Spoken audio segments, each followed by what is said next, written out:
go now. We go live.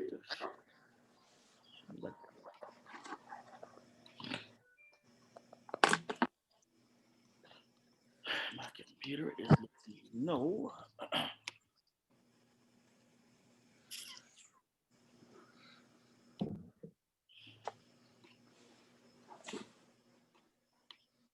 And you are just another note for you, if you so desire, you can share this discussion with on your respective pages. Once you see it on my page, if you're friends with me, you can share it on your page. Good. What streaming platforms is it going to be on? Just Facebook and Zoom? It's going to be on Facebook primarily. Okay. Yeah, so you can look on Facebook on my page. It'll be there. I'm gonna share it once I kind of set up the title page. Good. Just one more question. Do you want us to mute ourselves while everyone else is talking? Yes, that would be very helpful.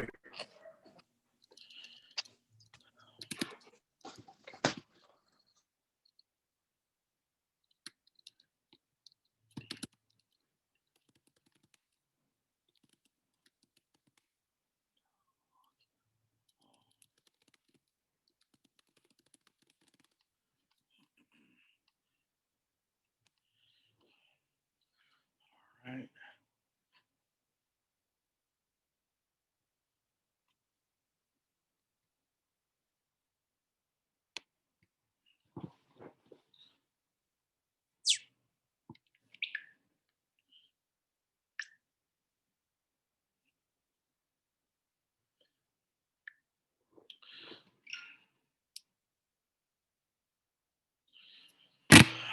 Good evening to those who are joining me via live stream. This is again the People's Baptist Church located at 5039 Baltimore Avenue, Philadelphia, PA 19143.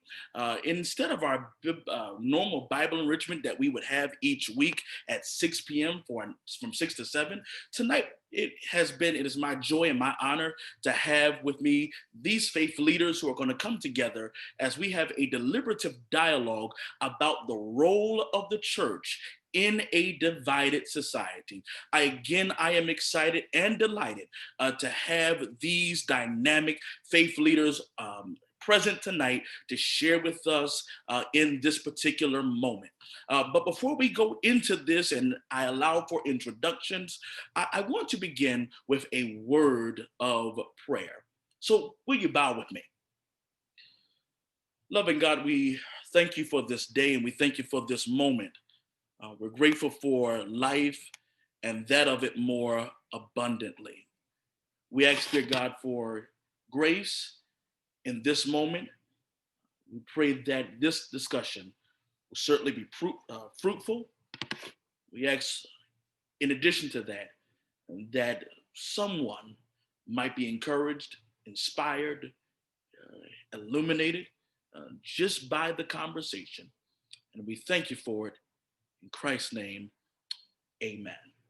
And so now I'm going to ask that I'm going to give space for every faith leader to give a brief introduction of themselves. And so I'm going to start with, on my left, the Reverend Isiaiah J. Pattrick. If you would give us an introduction to yourself.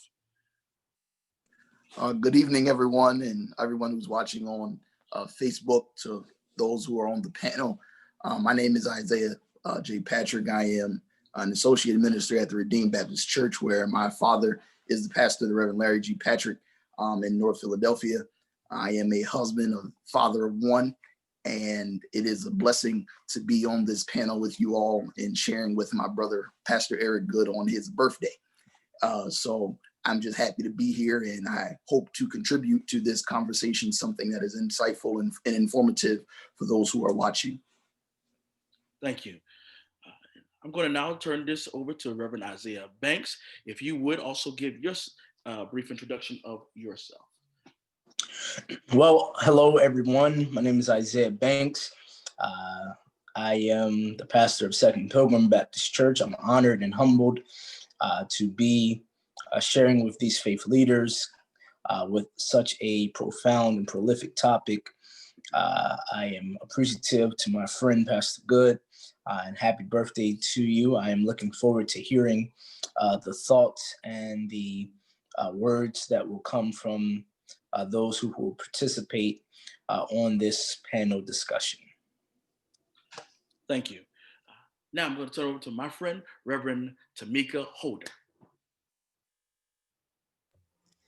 Good evening, everyone. I am very pleased and excited to be able to be here with my brothers, being the rose amongst the thorns. I mean that in the most loving way.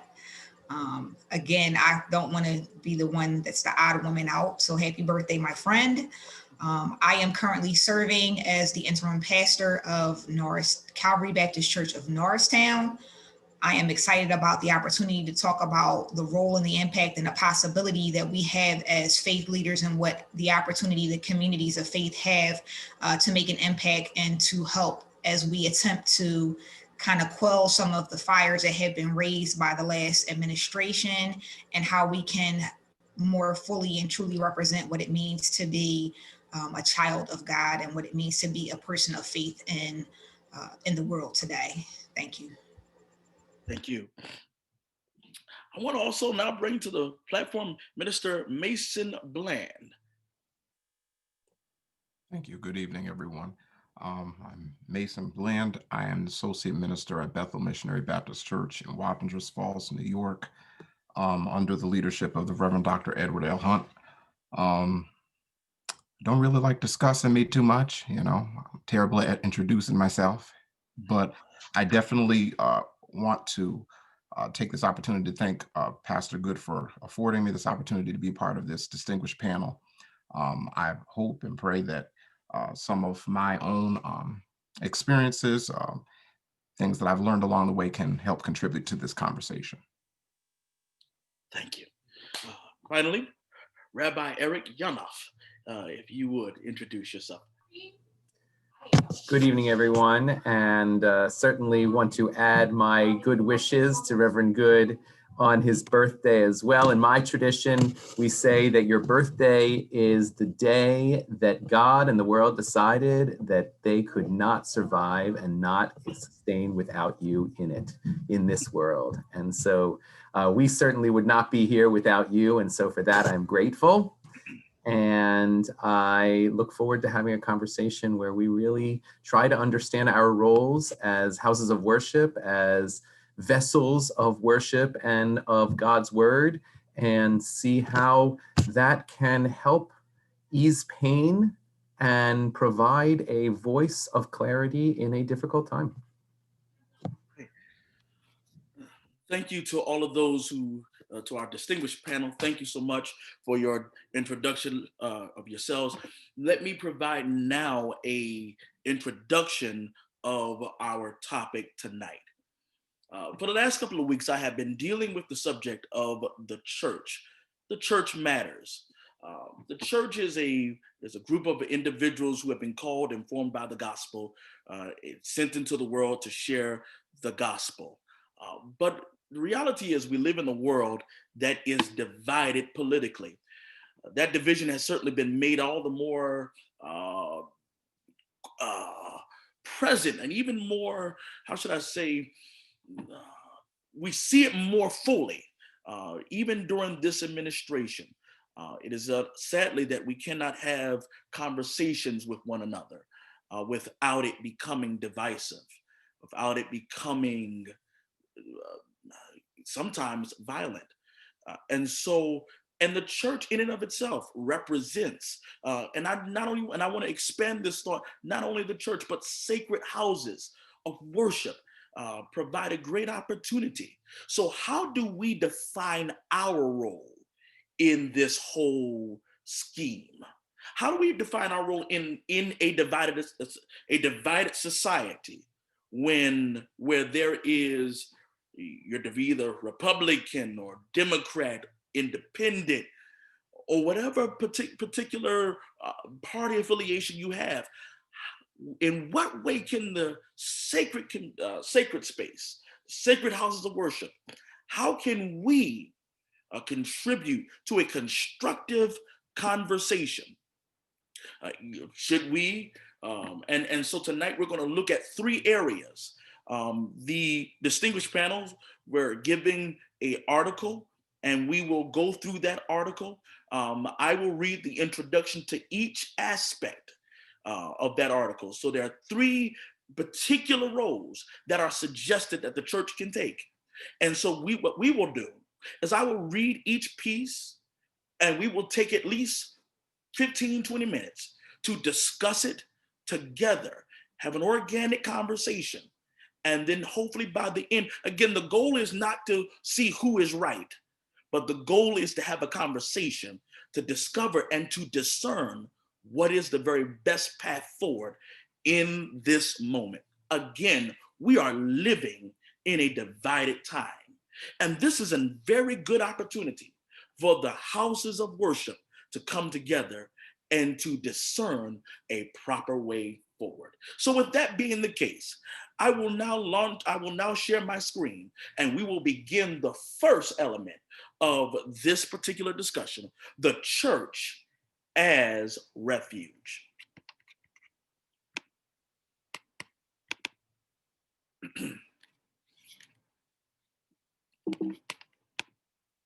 And so the church as refuge.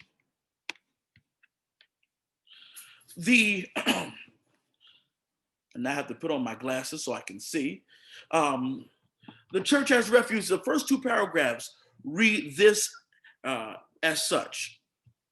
The approach asserts that the primary focus of the church should be on our religion and not on the political fray, tensions, and bitter partisanship that divides us. The church should work to avoid the culture wars and create a sanctuary where people come together to worship Christ, regardless of political lines, across race, gender, social economic status.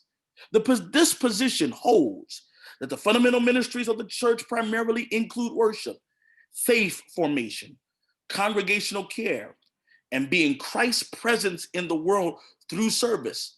And I must add, being God's presence in the world through service. As such, the sacred house of worship should refrain from taking political stance on issues that may cause unnecessary division among the congregation and distract from these core missions. To the greatest extent possible, the church should make and leave room for diverse perspectives. And so I'm going to now open this floor up to our panel, and I'm going to now ask, what are your thoughts? After having read that particular piece, what are your thoughts on this? So I'm going to ask now that you all begin, because again, this particular section would seem to suggest an escapism model, that because we want to avoid conflict, we don't want to address political issues. So I want to now ask, what are your thoughts on that? What are the positives? What are the drawbacks? And you certainly can comment on whatever point. Again, feel free now to take this by the reins and have a conversation. Again, the floor is open. I'll begin by saying, for one, when I think of refuge, I also think of sheltered. I also think of a place of escape. And while I do believe that there are moments when we feel as if we need that isolation, I think it's in a sense unrealistic to call or make houses and places of worship a refuge, when in reality, okay, it's refuge for that moment that we're in worship, but then we leave and we go back to the reality. And so I feel as though, this is in a sense a unrealistic point, because you can't really escape what we're dealing with every day. And it kind of reminds me of what is claimed to be the reason why a lot of millennials and younger generations don't attend churches or places of worship, because in a sense, it lacks authenticity. It lacks dealing with those real life issues. And I think for a long time, people have made the church, or want the church rather, to be that place of escape, when in reality, are you really escaping if it's just for a moment? To me, I really think that it's not a realistic point, because again, there's no real way we can escape reality. It's almost like we develop this mentality, if I'm understanding you correctly, it's almost like we're developing a mentality that we're in the world, but not of it. So because we're not of it, we're going to totally abandon it. Responsibility of addressing issues. Right. Anybody else want to share on that comment? Share, again, what are your thoughts? I'll jump in there. I thought Pastor Banks made a really good point about, escaping in the reality that we live in is probably not possible right now. I think if all of us can think back to the beginning of the pandemic, and then we hit about 3 months later when racial tensions actually began to skyrocket, there was a point where we would be remiss if we didn't say anything when people came in or tuned in to worship, because at that point, there was no escaping it. Everywhere you turned, you had to hear what was going on outside. And the truth is, as houses of worship, people tune into worship to literally hear what God has to say about what's going on in their lives. And we cannot be people as houses of worship, as faith leaders, we cannot be people who allow people to come to church, escape from it, and tell people, you won't leave here the same. You won't leave here. Things are going to be completely different. When you go back home, jump around 3 times, do all of these things, and your life is going to be completely different. We're actually at that point, we're selling false hope, when the truth is we have to give people a reason to hope, and we have to give people a reason to believe and a reason to have peace where they find themselves at this moment. So I necessarily cannot say that I necessarily agree with that option. While the church is a safe place, while the church ought to be a refuge, there will be some times we will have to speak on things that might not necessarily be comfortable. There may be times we need to speak on things that we let people know, hey, the church is in tune, the house of worship that we are a part of is in tune with what's going on the outside. And because we're in tune, here's what we believe God is saying to us in this time. Yeah. Rabbi, thank you. Thanks. Thank you. In my tradition, we have a teaching that you're supposed to pray in a room that has windows, because you're not supposed to isolate and insulate yourself from the outside world.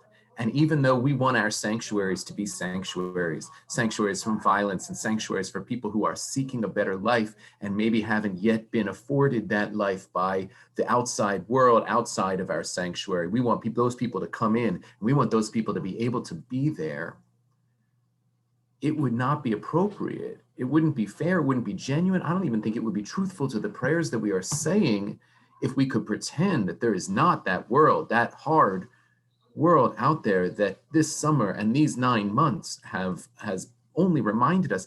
The other thing I would ask is, what in this world is not political now? I can't think of a topic I could give for a sermon, for a teaching, for an inspiration to move us to prayer. I cannot think of a topic that could not be construed by at least someone on some extreme of some political spectrum as political. And they would say, Rabbi, you're talking politics, and I come to avoid politics. And I say, well, I don't know what I'm going to talk about then. Services are going to be a lot shorter because I don't have anything to say, and so I'm mindful of that. And the other thing I'm mindful about, and maybe this is more applicable to Reverend Goode maybe later on, is the saying that it was said about art at one point in time. I think it was said about newspapers at one point in time. And I think it's drawn from inspiration early in it's not so much in my Bible, but I believe it's early in James, where the saying that one of our jobs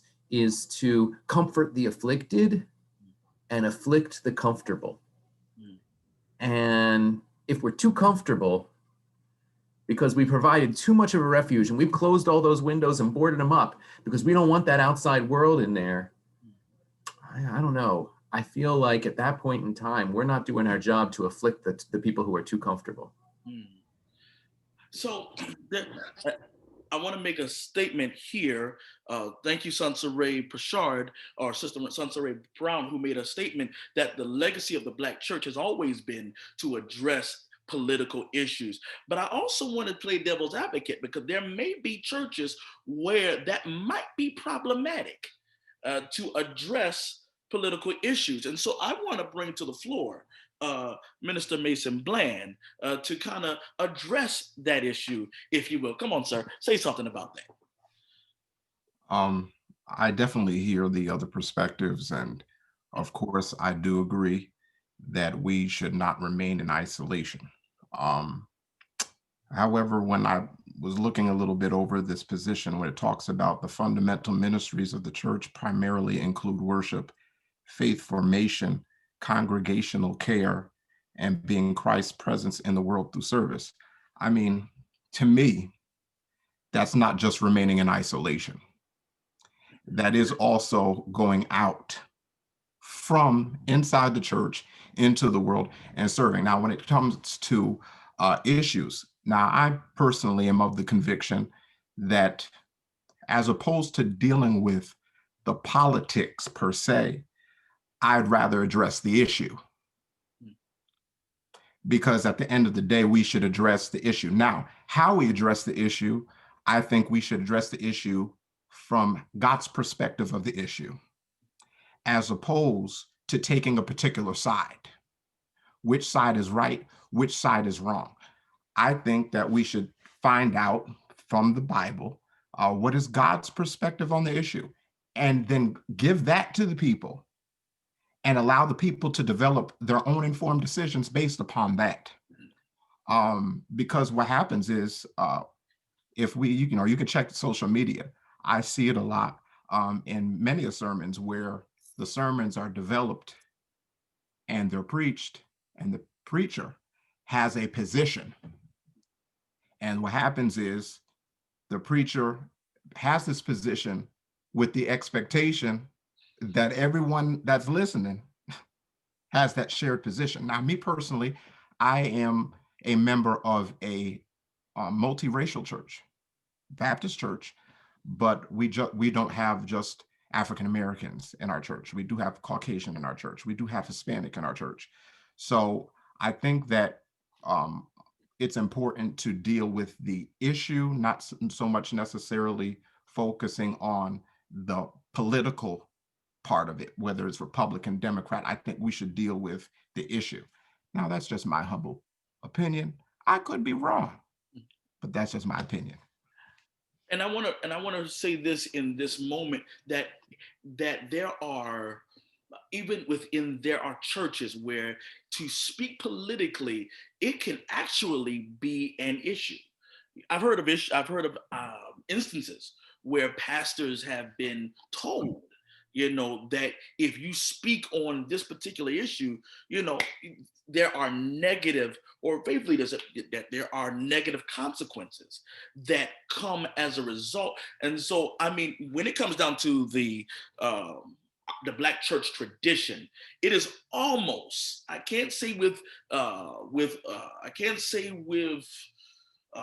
there may be those who don't, but there are those who, for the most part, most times, it is expected that the pastor preacher is going to say something in regards. It's almost like, if you don't come up, if the preacher doesn't say anything as regards to police brutality against Black bodies, it's almost as if it's a betrayal.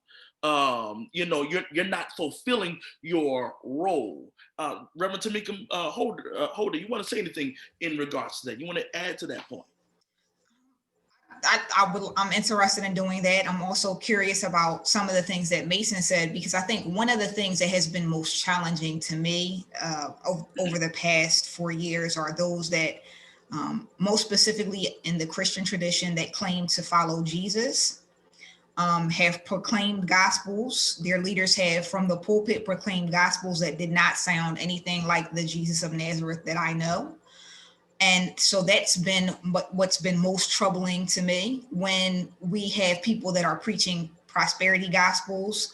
As a pastor myself, I wasn't specifically preaching about something political.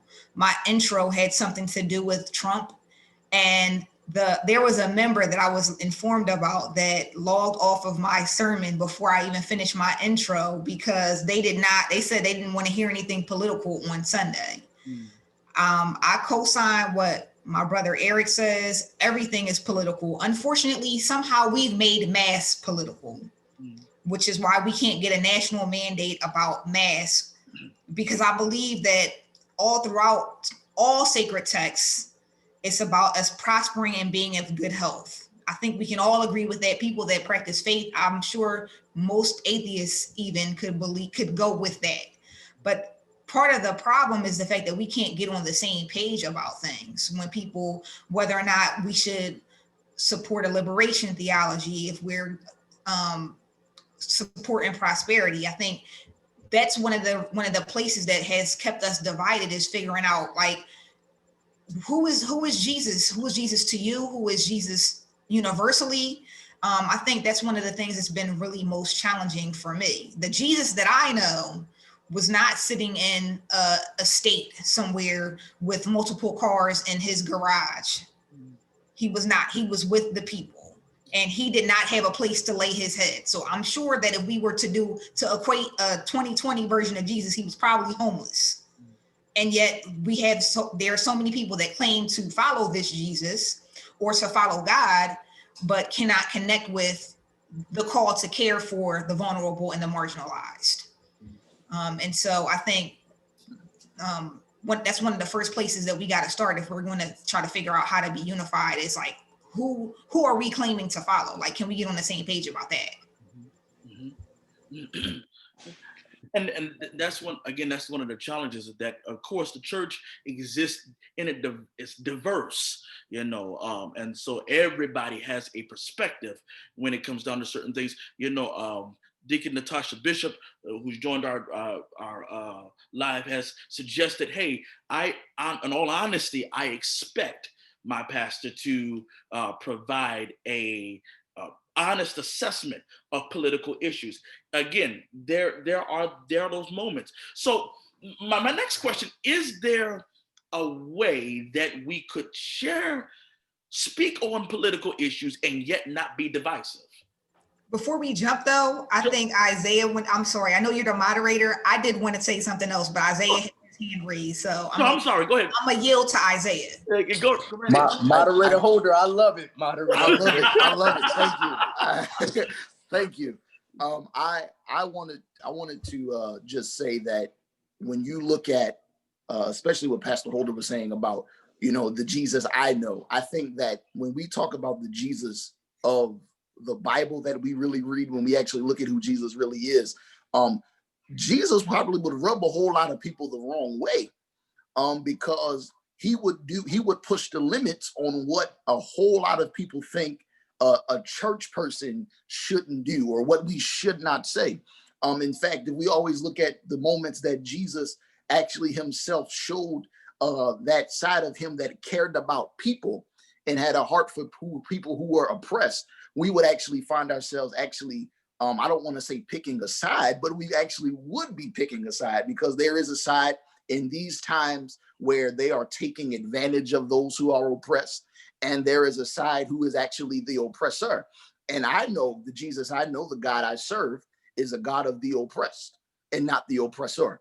So I think that while I definitely understand where Minister Blaine is coming from, however, I believe that in times like these, the church our houses of worship, if we're going to be followers of who we say we believe, we've actually got to pick a side in these times and let people know, hey, I'm on the side that is right. Now, whether I give my own personal reasons for that, that shouldn't happen. I shouldn't give my own personal reasons for why I'm on this side. I should give you the reasons based off of what the man that I follow, Jesus Christ himself, would have done himself. I look at how he interacted with people who were sinners, how he interacted with people who were oppressors, and I've learned, hey, well, I guess I got to be on the side of the oppressed because Jesus is on the side of the oppressed.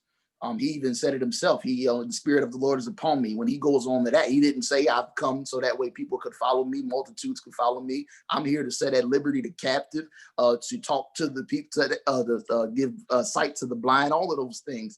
And so when we look at those things, we look at what Jesus came for, the purpose Jesus came from heaven to earth, we have to realize, hey, I've actually got to be on this side. And I thought Pastor Holder actually brought that point up, bringing that point up was actually really profound. And I just wanted to piggyback off of that. And let me also say this, as I did not say this in the introduction.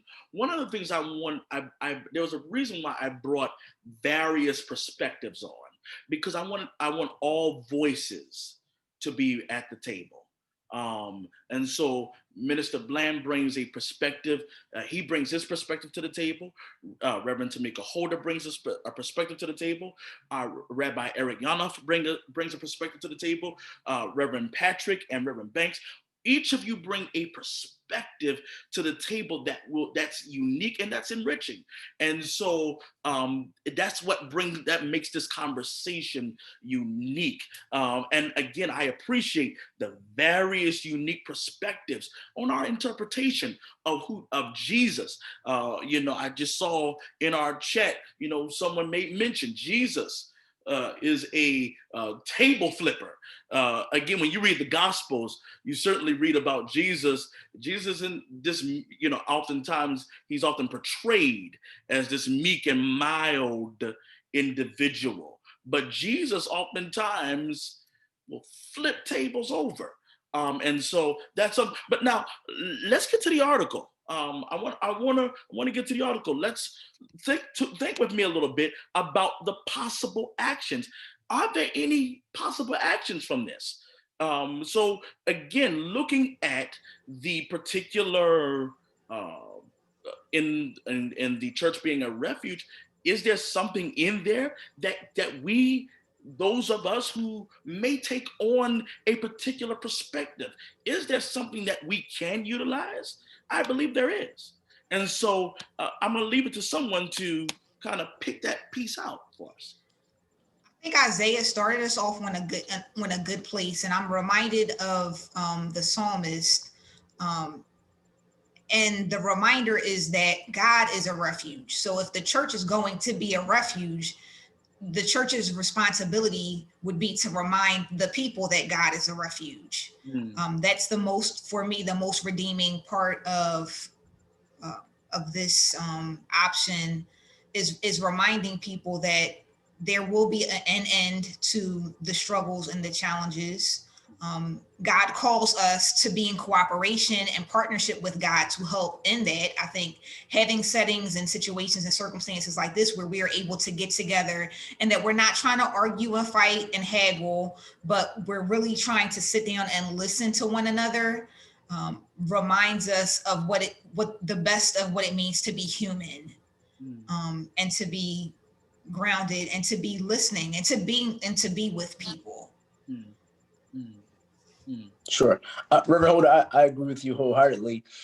I will say though, Pastor Goode, yes, I do believe there's some positivity to the church being a refuge. I do agree with that to a certain extent. And I say to a certain extent because, yes, the church is supposed to be a place where we can come to get refreshed, get refueled, get revived, and renewed. But also, I believe we come to this place of refuge not to stay there, but to be equipped to go back out, to really deal with the reality. It's almost like, the saying that I always heard, we can't be so heavenly focused that we're no earthly good. And I think a lot of times, again, as you said, and as everybody has said throughout this conversation thus far, it all varies upon perspective. And I think, people's perspective of houses of worship and refuge, I think, it varies on your perspective. Some, which we have seen, some come to church or come to houses of worship, places of worship, to avoid the realities of life. Whereas, again, when we think of, as it was already mentioned, the ministry of Jesus, the ministry of the early church, it was not to, isolate us from reality, but it was really to give us strength, in order to really get out and do those things that would help us navigate through the times. And I think also, you had kind of touched on it a little bit, is there a way to talk or speak on political issues without being divided? I really don't think it is. And in particularly with the Black church, we were birthed out of division, in a sense. We came about because we needed our own. And so due to that, I feel like there will always be that divide. It doesn't always have to be a negative one, but I do think that there will always be that divide. And I mean, I think we were all made uniquely in the image of God. So, I think that will always, again, bring that, and I hate to use the word divide. I think diversity is more of the word I'm looking for. Mm-hmm. Mm-hmm. Rabbi Eric, I want you to make a comment out of your tradition, and then I also want Minister Masson to come on back and jump in to offer some words. Thank you, Reverend. One of the things I'm hearing here is maybe it feels that the refuge, the sense of refuge, the feeling of refuge comes not necessarily in whether we have these conversations, but in how we have these conversations. Can we have these conversations in a civil, listening spirit, in a respectful spirit, not shying away from tough questions and from our differences, or as we've heard, our diversities, but really seeing each other as diversely in the image of God. In my synagogue, what we sometimes try to do, what we often try to do, is to speak not about a person or a political party, but rather about an issue or an idea. Now, it's true, especially in these times, and the reason we're all together here talking about this tonight is that almost every issue or idea is aligned with one party or another, right? It's pretty easy to see where someone stands. You say, "Oh, I'm going to talk about this one issue," but you know where they stand based on the party of that, vis-a-vis the party of it. So that becomes a little tricky. But if you focus more on the ideas and the values and what our traditions, what our faith traditions will teach us to understand those values, I think it leads to a way of having the conversation that's a little more respectful. I think that personally, I try not to speak about a specific person, a leader, a candidate, a politician, because that feels to me, sometimes the way I've heard other people do it, I feel like it almost feels like idol worship, right? Or it's worship or rejection, either way, either I'm going to laud this one person or I'm going to denigrate this one person, at which point I'm not seeing that person, as much as I disagree with him or her, in the image of God. So either way, I'm kind of not following the right path. Either I'm putting that person on a pedestal and they become an idol, or I'm not seeing them like the image of God, and then they become less human. And that's not good. And so what I say is, this person is a person. I'm going to talk about the idea. I'm going to talk about the issue. And maybe that works and maybe it doesn't. And maybe people can kind of figure out what I think about the person who holds that issue. And they probably can. But I think it helps me avoid either the idolatry or the dehumanization. I don't want to deify a politician, and I don't want to dehumanize a politician, even if I really disagree with that person. Thank you, Rabbi, for that insightful piece. Mr. Mason.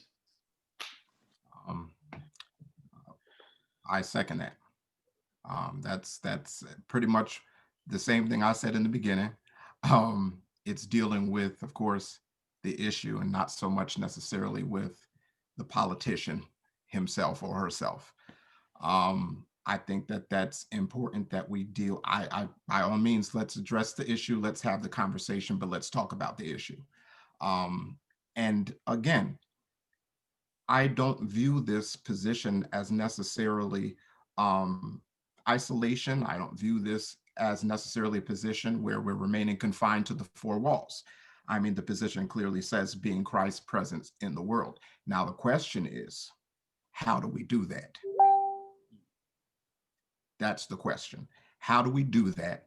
And how do we do that in a way that we address the issue that as a resolution to the issue? Now, we talked about Jesus, everybody, I was listening to the other panelists talking about Jesus, the ministry of Jesus, and dealing with, of course, Jesus's ministry. Now, here's another thing. I agree 100%. Jesus dealt with issues. Jesus resolved issues. Jesus healed the sick. He did all that. I agree 100%. He did something about it. But at the same time, he did that by addressing the issue, by fixing the issue, not necessarily, Jesus didn't necessarily it's not doing this with a particular party in mind, with a particular class in mind. He's dealing with by helping everyone, like I said, and I agree with Reverend Pattrick, absolutely, and I agree with Pastor Holder and Reverend Banks. I don't disagree with anything that anybody's saying. I just think that I want us to address issues, but I also want us to be the resolution to it also, if that makes sense. I mean, might not, but Absolutely. That's good. Yes. I agree with what both Rabbi and Minister just spoke. But I also do think that, yeah, we should not pick sides per se, but I do think that we have to hold people accountable, as Jesus did. It reminds me of when Jesus was speaking to, I believe, the Pharisees, and he says to them, he says, "You hypocrites," he says, you worship me with your lips only, but your hearts are far from me. And I think, again, we see such a diverse Jesus in a sense, because as it has already been said, in one instance we see the loving, caring Jesus. At another instance we see the cussing folk out Jesus. At another instance we see the flipping tables Jesus. So we see a very diverse Jesus. And I think, again, no, we're not supposed to pick sides, but at the same time, you can't be lukewarm. You have to either be on right or wrong. You have to either be on the hot or cold. I think the issue becomes when we try to, and I think either Reverend Holder or somebody else said it, where you push your perspective on somebody else. I think, and me and Goode have spoke about this plenty of times, we must, as faith leaders and preachers of the gospel, we must show people how to wrestle, and show them that it's okay to wrestle. You don't always get the answer. You don't always get the solution, but sometimes you have to wrestle through some things. My Baptist is creeping up on me when the songwriter said, "We'll understand it better by and by." So again, I think in some instances we do have to speak to the issue, but I also think that we also have to speak to the people who are bringing about the issue. We can't just speak to white supremacy, but we must speak to the white supremacists. We can't just speak to the one who has the issue, but we've got to also speak to the issue. So I think, to me, again, I'm not disagreeing. I just think you have to have a balance. Mm, mm, I also want to add, like, I feel like I'm recapping what I said earlier, but depending on what place or house of worship you go into, may in many instances depend on what you hear the issue is. mm, So what I might say from my pulpit might be different from what an evangelical church in the Midwest, where you might hear what the problem is there. mm, And so I think that's one of the challenges that we have as people. Like, I appreciate diversity as much as anyone else, but I think, like, if we can't come to common ground about like how we are called to live as followers, as people that were created by God to love one another. Who is worthy of love, I feel often is questioned from some pulpits. mm, mm. Kind of unpack that, who is worthy of love, for a moment. So during one of the debates, we have conversations about, there's been so much conversation around certain people's perspectives and beliefs around, being anti-abortion or being pro-choice. And it's just like, okay, some people's platforms and the ways in which they practice their faith, they want to protect life. And I think that, life, when living cells come together, they create living beings. But you can't say you want to protect a fetus, but you don't make sure that that fetus is able to be safely born, and that once that fetus comes out and is a living being, will be able to have the things it needs to be able to become a contributing citizen.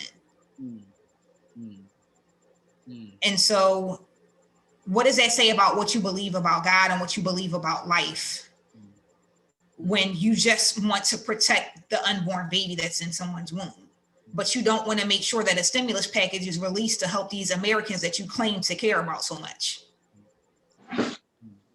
That's our PUA. And I kind of now, this is a very interesting and engaging piece, and this actually will now lead us to really point number 2. Because we've talked about, the church as refuge, but I think now there's another piece that we can go into and really talk about the church as a mediator. So let's shift the conversation just a little bit, if we can, because I don't want to stay too long on one thing. But let's talk about the church as mediator. And the church as mediator, I'm hoping that people can see my screen. If you cannot, I'm sorry. I am trying to navigate technology. All right. So the church as mediator. This is what the suggestion is. This approach asserts that the primary focus of the church should be on helping people of faith navigate the controversial issues that divide us. The church should build bridges of cooperation and actively promote healing, understanding, and transformation across division. People who hold this position believe that the fundamental ministry of the church should be primarily include pastoring, teaching, faith formation, and congregants' skills to engage with different perspectives, listen to the marginalized or unheard voices, and be agents of reconciliation for individuals, communities, and society. What I have heard at this moment has been really the idea of listening. So let's talk a little bit about this whole issue of listening, because again, one of the things I have observed in our time, in this moment of political divide, it's almost as if we're talking at people and not to people. Republicans and Democrats are fussing and fighting. And it's a constant war of words and rhetoric. So now, how can the church? Is there any redeeming quality? How can we, the church, and again, I'm asking you to think about this now. This whole issue of having a conversation. Let's talk about that. How can we? What would a conversation look like with this approach? The floor is open.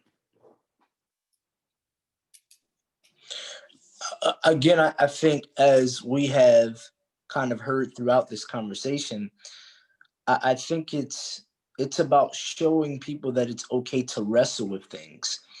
I think that's what a conversation to me would look like. I feel like if you come with the approach that this is my perspective and it's the right way, and no, every other way is wrong, I think that's where the true divide comes, versus if you come to the table saying this is my perspective, and this is how I view it,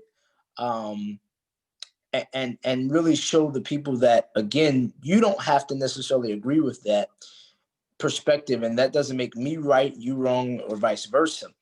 I think as long as we allow people to think through for themselves, I do believe that that's really the pursuit to a progressive and effective conversation. I think Howard John Wesley says often, he doesn't want to tell people what to think, but he wants to tell them it's okay to be thinking. And I think a lot of times, especially in the tradition that I'm from, we come with this arrogance and dominance, saying this is the way, and this is how it's supposed to go. When in reality, it's okay for people to have another perspective than you. And I think that's really where we kind of mess up at with sensitive conversations like this, where we come to the table with a closed-minded approach and a closed-minded perspective, saying that this is my way and this is the only way that I'm open to hear about, talk about, or really see. Now, so I'm going to argue. Go ahead. I definitely agree with Pastor Banks. In fact, Pastor Banks and Pastor Goode will be able to tell you there have been times we've had conversations where, we've all, two of us may be on one side and one of us may be on the other side of. It's always you. Where we're always on one side. But I think an issue now that we're facing as a country is that if someone has a difference of opinion than you don't want to hear it. A lot of people don't want to hear it. Where we don't even listen to understand, rather we listen to respond. And I think when we listen to people to actually understand their point of view, understanding how they came up, I believe it was the Eagles quarterback, Carson Wentz. He was talking at the beginning of the year about how, as a white male raised in North Dakota, coming to a predominantly Black city, where the fans are predominantly Black, he said he could not, as a human being, as a Christian, see a group of people hurting and not at least listen to them. And once he listened to them, once he listened to us, once he listened to his teammates who had experiences, he understood where they were coming from. And now that he understood where they were coming from, it shifted his perspective. And I think when we listen to the other side, whether what side you stand on, whether it's blue or whether it's red, when you listen to understand rather than to listen to respond, you actually gain a different insight and you actually can move differently. You can actually understand, you can actually have a difference of opinion and understand, I understand where they come from. I might not necessarily agree with it, but the church's job it should be, at least from what this article is saying, that we should be the mediators, that we should be able to tell people who come in our houses of worship that, hey, someone may think this way, you may think that way, but it does not necessarily mean we have to shun those people. And I think that's what often happens, especially in the Black church. I understand that us in the evangelical church have two completely different ideas of social justice. They have their idea, we have our own. However, the idea, the fact that we shun them so much also sometimes makes me feel like, are we not showing the love of Christ that we should be? They disagree with this, we disagree with that, but at the end of the day, we still have to listen to them to understand rather than to listen to them to just respond to them. And I think we're in a place now in this country where nobody's listening for the most part to anyone. If the president of the United States gets on my screen now, some people may just turn the screen off. They're going to cut to a different channel. If the president-elect gets on, we're going to jump on. We're going to hang to every word that he's saying. But I think we ought to listen to both sides, as we should have been doing, and voting intelligently. And we should have been listening to both sides to understand the side we might not necessarily agree with, and to understand the side that we agree with. I think we have to listen to understand and not just to respond. Very good point. I want to throw in just an example.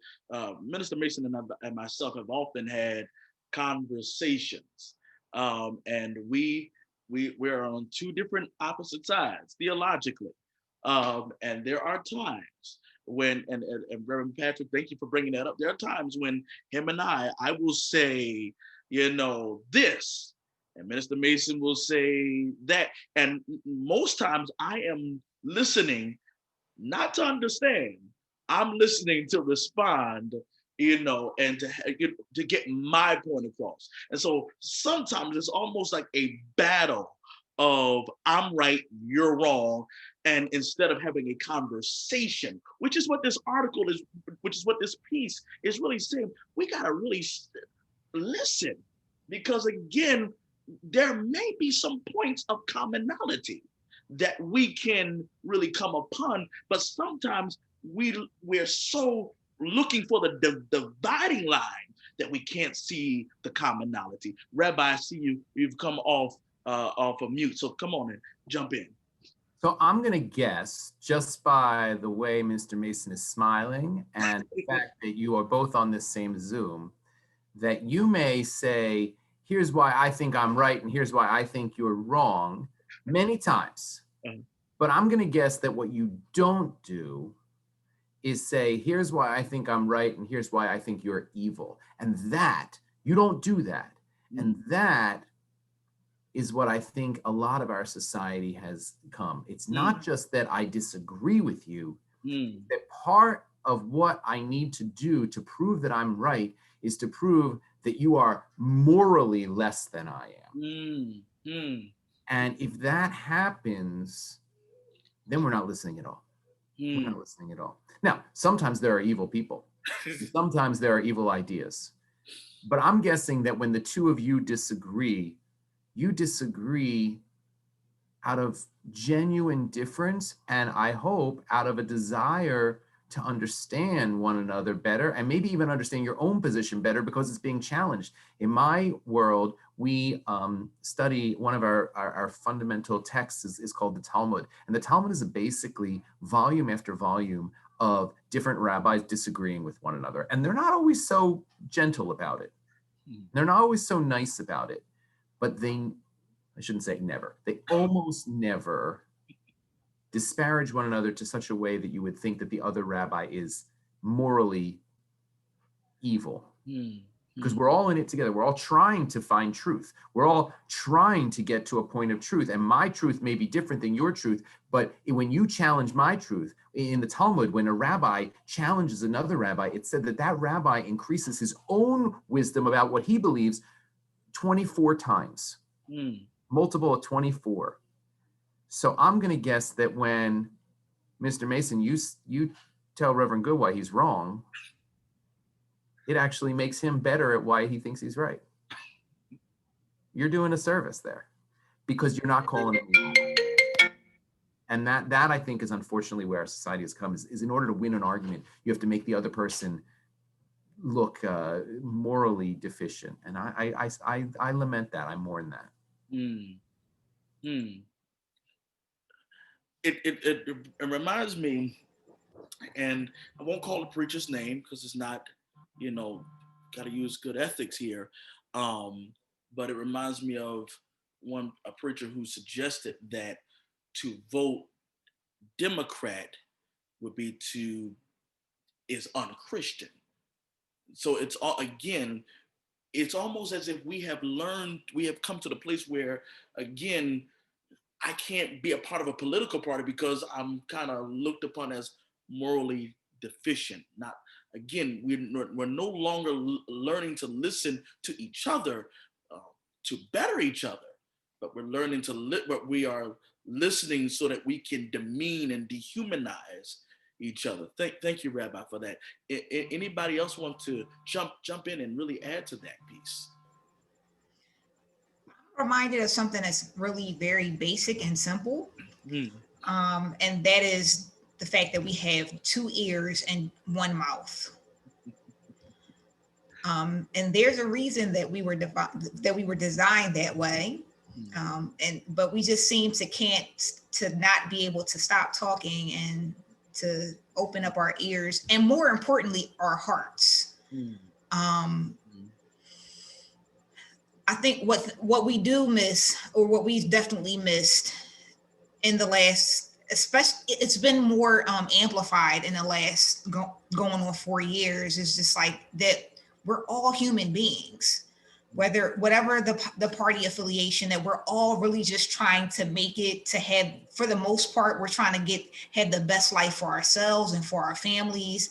And somehow in the midst of all the chaos, like, that's been forgotten, that we really are just, for the most part, if I'm assuming the best about humanity, that we're just trying to have the best life that we possibly can have.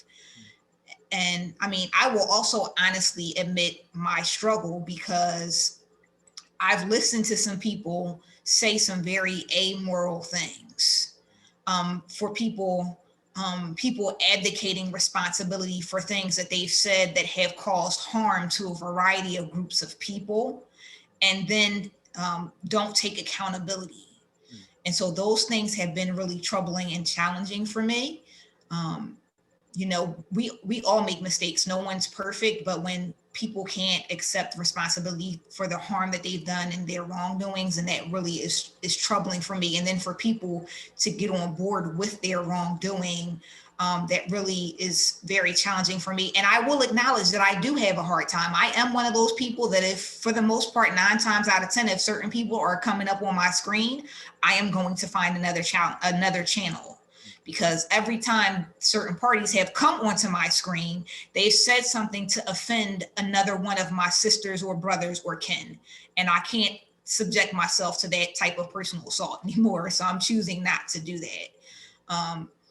But I am trying to, and sometimes it's harder than others, to listen to people who don't see things the same way that I do, and trying to have hope that we can figure out how to come together and find a way forward, especially as we move towards the end of this very challenging year and to whatever new possibilities that we have with new leadership and so forth. Minister Mason, you want to add to that? I saw Reverend Pattrick. I actually want to hear what Reverend Pattrick has to say. It looks like he.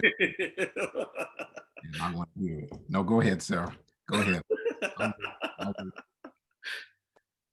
I think one thing that I wanted to just add before, before we let this second option go, is that in high school, being a part of the debate team, I'll never forget Ms. Madi was the debate coach. Ms. Madi taught us, obviously, when you prepare for a debate, you have to know the pro of one side and the con of another side. And ultimately, when you're writing your speech, when you're preparing your contentions, you have to understand both sides really well. So that way, whatever side that coin flips on, either you're going to go pro or you're going to go what they would consider neg. You're either going to go for it or you're going to go against it. And I think that life skill that I learned was so beneficial in the last 4 years, because there were things that I could say, well, I understand when he said this. I understand it. I don't agree with it, but I understand it.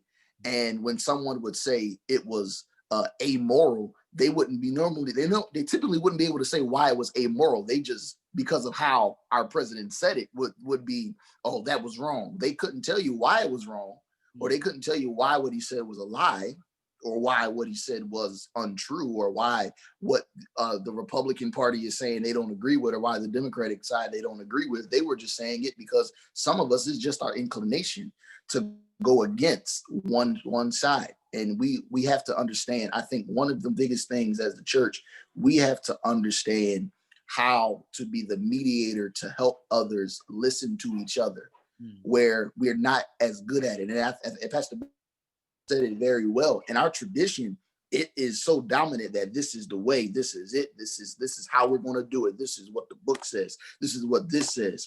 And we're so by the book that we miss gaining insight on other things and on other people's thoughts. And I think that's one thing that the church has to do better of. Our houses of worship have to do better at allowing other people to express who they are and to share where they're coming from. And at the end of the day, not shun them because we can't comprehend what they're saying. So that's all I have to add to that. And I want to build off of that and say that while we're being by the book, that we really need to be careful about how we're being by the book. Unless somebody on here is outside of my brother Eric that has training in Hebrew, like, and so unless you have training in the languages in which the biblical text or the Hebrew Bible was written, like, we need to be really careful about the assessments and the assertions that we make, because a lot of times people say that this is what the book says, but if you really go to the actual language, sometimes we're getting it very, very wrong. And so we need to be careful about that. And we also need to not forget the spirit of the law in trying to follow the letters of the law, and how many people are harmed by us, quote unquote, being by the book.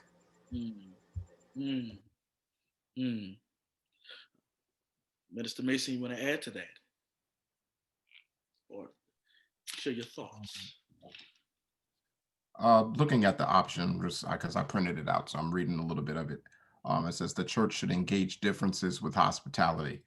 Of course, I think that it's important before we can be hospitable to those that are not outside the church. We need to learn how to do that with one another inside the church, because truth be told is we fail at that.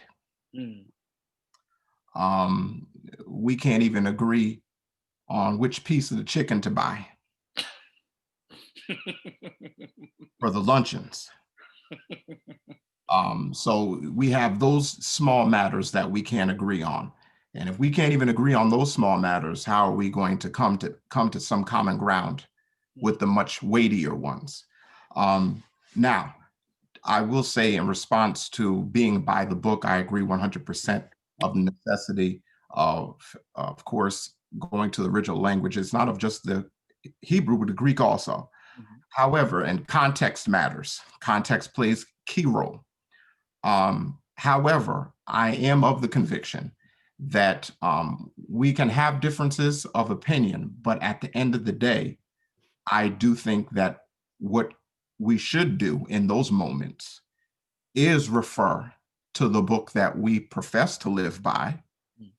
And again, like I said in the beginning, getting God's perspective on the matter and going forward from his perspective and not our own. Because at the end of the day, the only absolute truth is his, not ours. And so I am about submitting to that. Because I know this, I can be wrong. We all can be wrong.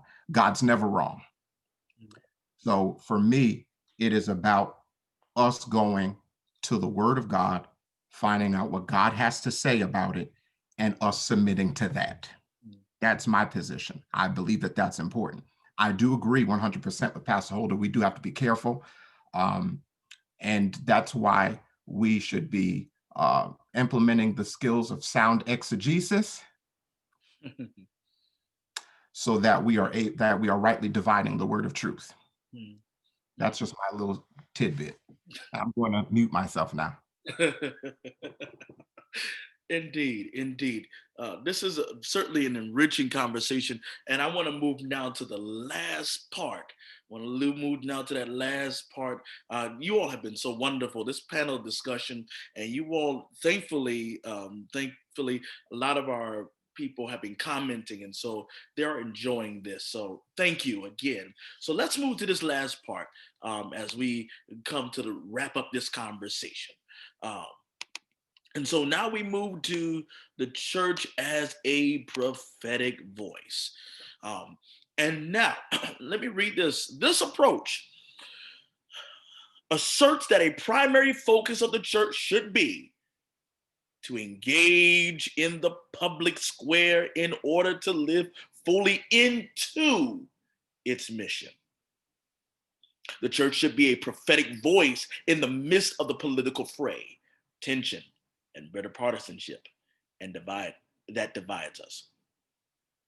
People who hold this position believe that the fundamental responsibilities of the church should include speaking to the cultural and political issues of the day, pursuing justice, advocating for righteousness. As such, the church should actively speak, engage, and lead in addressing topics of public concern. All right, let's have a dialogue about that. What do you think about that? Again, this might resonate with many of you at this moment. And so let's have that conversation. We talked about, kind of, all right, let's not discuss it. Let's not be divisive in our speech. We talked about, okay, well, now let's have a conversation. Let's listen to each other. Now there's this point. Let's speak about justice and righteousness. What do you think? What say you? Don't get quiet now. Come on. Reverend Holder. I mean, those are pillars of Jewish and Christian faith. Mm. You find in Isaiah, I'm sorry, Isaiah is not the passage that I was. So many Isaiahs on here. I'm kind of getting packed up. A lot of Isaiahs. Amos and Micah are the passages that come to my mind about justice rolling down, and what does the Lord require of us? And so, as those who claim to be followers of God, and those that are believers in Christ, that we are called to work for and to advocate for justice. I mean, those are foundational tenets of our faith. And if we are not doing that, then we are not living into our faith. And we do that in different ways. So there are some that are called to maybe political positions, or maybe to be on the forefront and to be out, with the bullhorns and all that. Then there are some of us that are in the background making phone calls, or sending out mailers, or sending out emails. We all have our different part, but we are globally and generally called as followers and believers in God to advocate for and to work for justice and for righteousness, and a manifestation of it in this world. Rabbi Eric, well, let me get Minister Masson first, and then Rabbi Eric, I want you to jump in. Rabbi, I'm sorry. Go ahead, Rabbi. Minister Masson, go for it. No, the church has three obligations. Okay, the first obligation that we have is, of course, to the Lord. We are followers of Jesus Christ, as Pastor Holder said. The second, we have our obligation is to the truth, to the word, submitting to the word's authority. Thirdly, our ministry, our obligation is to the world. The evangelism, and of course, ministry of mercy, where we're caring for the needs of the poor, where we're advocating and pursuing righteousness, as that has been discussed. I think what we should do is we should keep all three at the same level, because what we see is there's one that's taking priority over the other, where it's I'm out here advocating, but then at the same time that's the emphasis, and the emphasis isn't equal. It's not evangelism. It's not just discipleship. We need to keep all three. All three are important. And so this is where the diversity in the church, as far as spiritual gifts and abilities go, that are important, because everybody's not called to do the same thing. Everybody's not called to do the same thing in the church. We're all called to do different things, but it's working, of course, towards the same goal. So I think it's important that we keep all these three perspectives, in my opinion, are not wrong. I think that we should do all three. It shouldn't just be just one we prefer over the other two. I think all three should be implemented. And we have a biblical mandate to do so. So I think that we should have that emphasis on all three. We should be out here, because truth be told, I know many churches that are very strong when it comes to social justice, but very, very bad when it comes to evangelism. And I think that we should have a strong emphasis on all three. And that's all I have to say about that. I'm going to mute myself, Rabbi. Thank you, Mr. Masson. You know, I am often mindful of when I'm sort of veering out of my lane. You know, when people want me to make a statement on what as we're in this pandemic, what the medical prognosis is, I'm out of my lane. And oftentimes in politics, I'm out of my lane. I'm not a pundit. I'm not an expert. You know, there are plenty of those on any number of news channels. I do feel that the prophetic voice is in my lane. You know, and I get nervous when someone else assumes that prophetic voice who maybe is in one of those other lanes, right?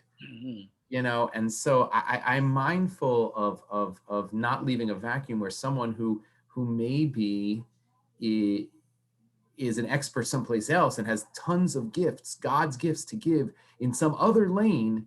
If I leave a vacuum in my lane that someone else is then going to fulfill, that's dangerous. That's dangerous for people who have entrusted me. You know, one of the things that we say in my role as rabbi is that I have been given this, I've been entrusted with this gift that goes back 4,000 years of collective wisdom. It's not my wisdom. It's collected wisdom. People who are way smarter than I am, but I have a key in that maybe people who didn't have the blessing of going to seminary or the blessing of learning this, and they're asking me to give, to open that door for them, to open that insight for them. And so I take that trust very strongly. And when people ask me what I have to say about something, if I don't know, because it's not my lane, I stay out of it. But if I do know, I feel obligated to say it. And that is where I feel the prophetic voice can come in. And yeah, there are a lot of Isaiahs on this call, as you said, Pastor Older. I was looking at that, but Isaiah is a prophetic voice that we all share. We all share Isaiah, even if we understand it differently, as we talked about. We had that amazing conversation about exegesis just a couple minutes ago. We may understand Isaiah differently, but Isaiah knew that Isaiah's role was not to make us comfortable, but to speak truth to sometimes to power, to speak truth to injustice, and to tell people hard lessons. And that may be, I'm no Isaiah, not on this call, and I'm no Isaiah, the biblical Isaiah, but I do know that that's our shared, that's a role that all of us share across our house of worship. Thank you, Rabbi. Let's call him Isaiah Pattrick. And there are a ton of Isaiahs on here. There's 3 of us on here. It is a great name to have. I will say that it is a great name to have. I do believe there was a point. I come from a prophetic preaching household. My pastor, my father, he is a prophetic voice.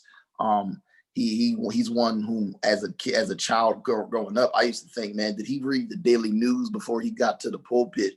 And I asked him, I said, man, like, what are you doing? Like every time you get up to preach, I feel like, you're talking about what's going on. And he said, son, one of the greatest preachers that ever lived said, you ought to have a Bible in one hand and a newspaper in the other. And I believe that now today, it definitely calls for us to the houses of worship to play in this role of being this role where we speak on social justice, because the truth is, it is the times that we find ourselves in. And I do want to, I think Minister Blaine made a really great point that he knows some churches who are really great at social justice, but are really bad at evangelism. And I think that there are some churches, some preachers, some pastors where that may be all they preach, and that may be all they teach. And I think that before we get in that lane where that's all we're talking about, we have to find a good divide. We have to find diversity. We have to be diverse, as Pastor Banks said. I believe it was Marvin McMichael who in his book, The Star Book on Preaching, spoke about how we ought to delegate our Sundays certain ways when we're getting ready to preach. There's some Sundays we can take that social justice approach, but there's some Sundays we have to think about the fact that our people need encouragement. And I think now provides the perfect balance between when they're dealing with COVID, when we're dealing with racial tensions. There are some people who lost their jobs. There's some people, their jobs are gone, never coming back. There are some people who have been sick. There are some people who've lost loved ones due to the virus. There are others who definitely are being affected by the racial tensions. They're being affected by seeing some people that they're seeing people's true colors when these topics come up, and they're hurt by it. So we have to find a good balance between preaching these social justice messages while yet encouraging each other. I saw one post over the last 9 months. A guy said on Facebook, I went to church today and I felt like I went to a Joe Biden rally and a COVID-19 symposium. And I laughed at it because at one point I did feel like that was all we talked about, especially in the Black church. All we talked about was you got to go vote. And we were rightfully so. We rightfully needed to encourage our people to go vote. And we needed to tell our people to mask up. But there were other issues our people were dealing with throughout that entire time that some churches put by the wayside. And we have to understand that we have to be balanced. There has to be a healthy balance between preaching social justice messages and still giving people that encouragement that is needed. And I also found, as Rabbi said, a lot of us have gotten out of our lane. We started providing medical advice on COVID. Majority of us are not medical doctors who are standing behind pulpits. You might be, at the most, you might know some doctors, but you can't provide medical diagnosis for what's going on with COVID. You can't tell me what kind of vaccines AstraZeneca is going to come out with because you don't even know. So don't do that. I felt like a lot of us were getting out of our lane. And when you know your lane, you stay in it and you drive in it the best you can. And I think we have to be balanced, stay in our lane, but all the while understanding what our true calling is. And that still is to what does the Lord require of you, act justly, all of those things that we must do. I think we have to just find a good balance between all three options. I even asked Pastor Goode before we got on, can we be all of these things? Because I think the church should be a little bit of all of these. We ought to be refuge, we ought to be mediator, and we ought to be this option that we're talking on now. Because the truth is the church has to be a diverse, balanced place because we live in a diverse and balanced world. The church is in a diverse and balanced world. So we have to be diverse and we have to be balanced. Well, I tell you, these Isaiahs tonight, I tell you. Anybody, Reverend Holder, you want to add to that? I want to agree with Reverend Pattrick, because that's exactly what I thought, that we should have a balanced approach, that we need to be a refuge. And I think being a refuge allows us to be able to be a mediator and to be prophetic. People come to church for various reasons. And we leave church and do a variety of things. I'm also thinking in this moment, or trying to think through what it means to not just do church, but to really be church. We do a lot of stuff. And that's a lot of what we're talking about is our doing. But how do we really be the church is what I'm thinking about right now. Taking care of ourselves, and then helping to take care of our people and reminding them that ultimately God takes care of them, and then they can share as they are empowered and encouraged what they receive from our communities of faith with other people that need hope and light. And so, yeah, I definitely echo what Reverend Pattrick is saying, and how we need to be like a good mixture and balance of all three of the models that were offered. One ask Reverend Banks to offer some to follow up, as well as Reverend Mason, and then we're gonna close this segment out and then do a wrap up and then go from there. If Last night we had Bible study, and I dealt with the Isaiah text that the lectionary provides for this second Sunday of Advent, Isaiah 40. And in my studying of that, it really kind of speaks to this point. One commentator suggests that the book of Isaiah could be broken into three different sections, three different sectors. Chapters 1 through about 35 could be broken into a more prophetic section, and the theme was ultimately condemnation. And then chapters 36 to 40 offers a more historic theme, and then you kind of went into what he called confiscation, and then 40 throughout the rest of the book of Isaiah was more of a messianic theme, and it talked about consolation. And in this book of Isaiah, you see these three different themes, these three different sectors or sections. And what I loved about it is dealing with Isaiah 40 last night. In chapter 39, we read about how the Babylonians were going to take the people captive and oppress them. But then in chapter 40, God sends a word of consolation and comfort. And so I really do agree with what everybody has already said. We have to offer a balanced diet and a balanced approach to everything we do. Too much of one thing will really cause you to be unbalanced and in a sense sick. If you eat too much candy and not enough meat, then you're going to be sick. If you eat too much meat and not enough vegetables, you're not going to be balanced outright. So I do agree with what everybody said. You've got to really offer balance. And again, I think our people appreciate those topics, those prophetic topics more when that's not all we offer, or even the prophetic perspective on ministry. Thank you. Mr. Mason? Yes. You wanted to add anything?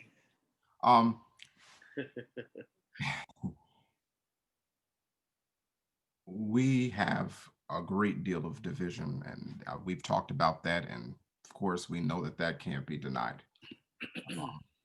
But as gospel preachers, one thing that definitely we can agree on is that we're all sinners. And I think that when we deal with the gospel of grace, where the reconciliation can happen, where the unity can happen, is that we're all sinners in need of the same Savior. And when we look at Jesus, yes, Jesus went into the synagogues. Jesus went and confronted corrupt worship and corrupt things that were going on. Jesus also went to the village of Samaria. Jesus went and had a conversation with someone who was considered to be a half-breed. So we see Jesus, going, and we see Jesus going to people that were avoided usually, but we also see Jesus going to houses of worship and correcting the improper modes of worship that were occurring. But we also look at the overarching reason why Jesus came. Jesus came to save sinners. And at the end of the day, that's what unites us. We're all sinners in need of a savior. So even though our race divides us, our political parties may divide us, whatever have you, who unites us is Jesus Christ, because we're all in need of salvation. I can't overstate that. I think that sometimes, as we discuss, that we're so focused on the social justice aspect that we also need to look at the larger aspect, and larger aspect is that we're in a fallen world, and we have to confront that too. We're in a fallen world, and we really need to confront that reality. And that division, this division, by the way, because we're in a fallen world, this division isn't going to go anywhere. I want to add to that something that comes to my mind as someone that has a public health background as well and works in human services, that part of the challenge is I hear that we are in a fallen world and that we are all in need of salvation. We're in need for healing and transformation, but some people will never be able to hear our faith tradition for the fact that their stomachs are so hungry. They will never be able to hear about God or Jesus or about Allah for our Muslim friends, if anyone is listening from that tradition, because their landlords are raking them over the coal with ridiculous rent prices. They won't be able to hear because they can't get the medication that they need because they don't have the things that they need to take care of themselves. And so I think that at the same time, I get what you're saying, Minister Bland, but I think that we also have to keep those things in mind, Maslow's hierarchy of needs, that we need to be thinking about those things at the same time as we're worried about somebody's soul.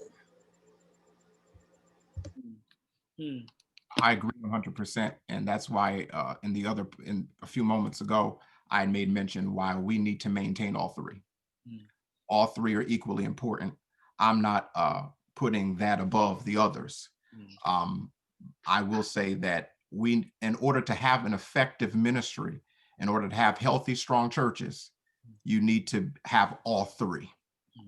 And that's my position on it. But like I said, I don't disagree. I agree 100% that we should. And that's why I think food pantries once a week don't do much. I think that we should have more resources available. There is something that we can do. We can't do it all. That's where we go to the government. We tell them, listen, this is what's happening. What are y'all going to do about it? But I do believe that we should uphold all three. They're both equally important. The other Isiaiah. All right, the other. I think one thing to me that is interesting, working in government, working in the legal system as I do, serving in the capacity that I serve professionally, I think one interesting thing is that oftentimes we go to government with, what are you going to do? This is what's going on. And what I really think what could benefit, what the church could be a benefit to the community is developing strategy. So that way, before we go to when we go to the government, it's not what you're going to do. This is what we have in mind. This is what we think could help our people. Because the truth is, the government doesn't have a pulse on the community like the church does. It was an episode of Martin that Martin said the church is the backbone of the community. And if we're going to be the true backbone of our communities, we have to have our fingers on the pulse of the community to the point where we know Sister Johnson down the street does not eat what she needs to eat to keep her sugar low. So what does that mean? That means we need to find out how we can help Sister Johnson get what she needs, so that way she can keep her sugar low. Or we have this sister down the street who can't feed her kids. Her and her husband, they go to work every day, but they don't make enough after they pay their bills to provide for their family healthy meals. And the only thing they can afford is the dollar menu at McDonald's, which is not a healthy option. So we have to make sure that before, if we're going to be that prophetic voice also needs to glean from the Lord divine strategy, so that way we can actually be a benefit to the people in our communities. And that's where we actually really do become all three, because then we actually become the refuge that we become that resource for people to come to when they need it. And we also become that mediator between the government and an angry community, because the government's not doing what they need to do. And then the church gets in the gap. Our houses of worship gets in the gap, and we provide strategy for that benefits the community and that also aids the government. Because the truth is, we have to help them just as much as we really need them to help us. And I'm going to give, because there's nothing like an Eric. And so I'm going to, because you can't, I've heard all this Isaiah stuff, but there's nothing like an Eric. So I'm going to give Rabbi Eric the last word on this subject. Well, I just want to say, first of all, how blessed I feel to be with people who are doing this work and who feel so passionately for this work, and we share so much, even if our faith traditions may be different. The way that we are seeking to do God's work in this world, I think there's, as many of you said so beautifully, way more beautifully than I could earlier in this conversation, what is that we have a lot more in common than we have different.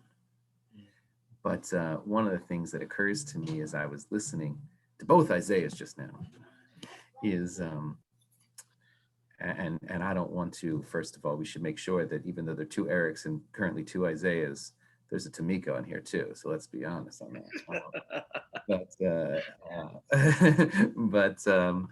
But I am mindful that one of our roles that is not outside our lane in any way is to be close to the people. And government does struggle to be close to the people. And even if I'm not a social policy expert on how I can take government funds and turn them into food on Sister Johnson's plate, the right food on Sister Johnson's plate, as you said, right? Even if I'm not an expert in that, I'm pretty sure the government doesn't know about Sister Johnson. And that's one of our goals is to listen. And that's the mediator goal, is to listen, and then to be the prophetic voice, not even so much to the people, but maybe even to the government, and to say, this is our goal here. And that does provide refuge. And so that's where these roles, I don't think it's either or either. I think they overlap. And I think that when we're on the ground rolling up our sleeves and doing the work, we learn a lot. And that wisdom, we learn a lot from people. And that wisdom, I think government could stand a little bit of that wisdom. Thank you. I want to appreciate all of you. And certainly Reverend Banks had his phone died. And thank you, Reverend Pattrick. Reverend Tamikia Holder, thank you. I certainly appreciate you coming on and being available. I didn't know of too many others that I knew in the area that could stand and do the job that you've done tonight and representing and sharing tonight. So I appreciate you tonight, Minister Mason Bland. Thank you, because again, you certainly represented the perspective quite well. Rabbi Eric, thank you. Tonight's panel, I believe, was such an enriching discussion. And I want to just wrap this up by just saying, the church has a job to do. And as Bishop, the presiding bishop of the Episcopal Church would say, Bishop Michael Curry, and our responsibility is to change the nightmare of this, to partner with God in changing the nightmare of this world into the dream of God. And that's our responsibility. And so in whatever way you are called, and tonight to those who have tuned in and have watched this, in some way, you have a role, you have a responsibility. Now play your part. Let's be the church. I want to thank you all for joining my party tonight. This was what a way to celebrate 34 years than to have a panel discussion. So thank you for joining the party tonight. I hope you all enjoyed. Panelists, are there any final remarks you all want to say? If you want to say goodbye, say something. Thank you to Reverend Tamikia. Thank you. This is for you. Happy birthday to you, man. We should sing happy birthday to you. I'm not going to do it. Nobody on here should do it. But your people in the comments should definitely make sure they wish you a happy birthday, man. You mean a lot to a lot of people. Thank you. So for sure, if anything that I could have done with your birthday was the least to get on Zoom for an hour and some change, definitely, man. I wish you a happy birthday, my brother. You are a great man of God. You are an awesome pastor. The future is bright. Even though you're 75, the future is very bright. And we appreciate you. We honor you. I speak for every young preacher that has learned anything from you, that you're a great person, man. You're a great preacher. You're even a better best friend. I love you, man. And happy birthday. Thank you. Thank you. I got some choice words for you later on, but all right. Got some choice words for you later on. Anybody else before I let us go?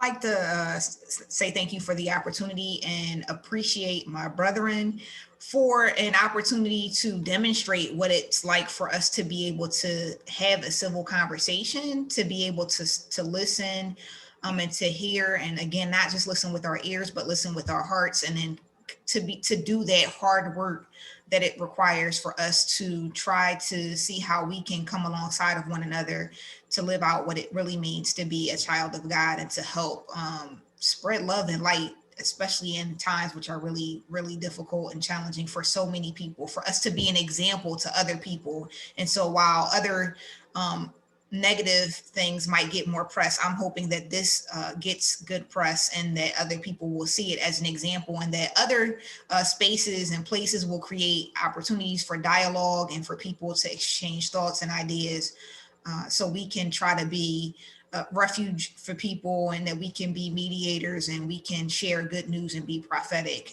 in our various communities around, not just the city. We're representing different places along the East Coast. And so hopefully this will spread even more around the United States.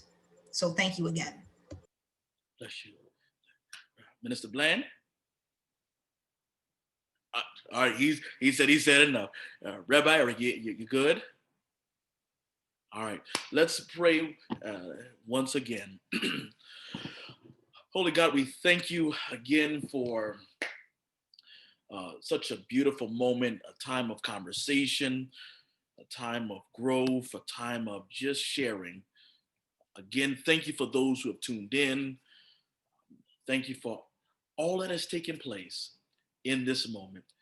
May this conversation inspire others, inspire us to go out into this world as agents of change and transformation, so that we might transform the nightmare of this world into the dream of God. Help us to dream again, to see the world what can be, and to move toward the actualization thereof. Again, we thank you for such a wonderful conversation. Thank you. In Christ's name, amen. Thank you to those who have joined me on Facebook Live. I am grateful again for your presence. The Lord bless you real good. I'll see you all next week as we are at our regular time, 6 p.m. to 7 p.m. for Bible enrichment, and we will continue in our subject matter, the church matters. God bless you. The Lord be with you. I love you. There's not a thing you can do about it.